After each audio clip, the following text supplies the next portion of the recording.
Everybody sing that shit.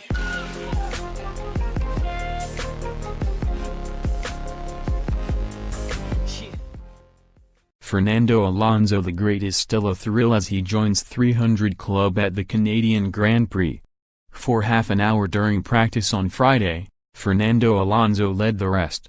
He was top of the timesheets on the eve of the 300th race of a career touched by the Angels.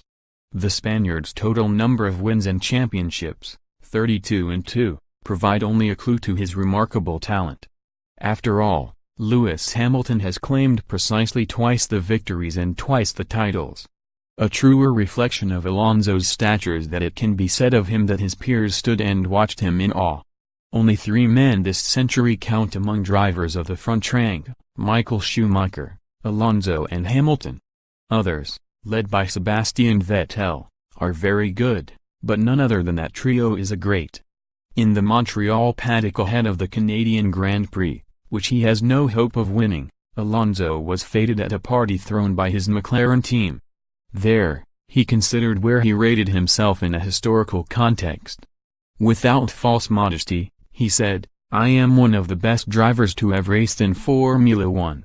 I am probably not the fastest driver in qualifying, in the race, or in wet conditions, but I am maybe 9.5 in all areas." He spooled through the memories and stopped at Imola in 2005, when he defied the daring Schumacher. "That win changed my life," he said. Aged 24, Alonso went on to claim the title that year and the next. Schumacher retired and, until Hamilton came along 2 seasons later, Alonso was beyond comparison. Only a lunatic would have wagered that he would win no more titles.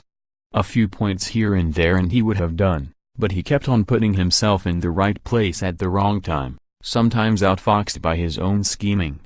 But, still, his quality shone through. Who can remember him having an off weekend? Each week in a substandard McLaren that would have sucked the enthusiasm from a lesser competitor, Alonso pulverizes his teammates Stoffel Vandoorne session after session. He is 37 next month and thoughts are turning to his departure. He has an option to stay at McLaren next season, but is yet to commit. "I'm not bored with Formula One," he said half convincingly. "It's where we all dreamed of coming one day when we were go-kart drivers. But in the turbo era, things are so predictable. I know that I will come here and fight between 7th and 12th.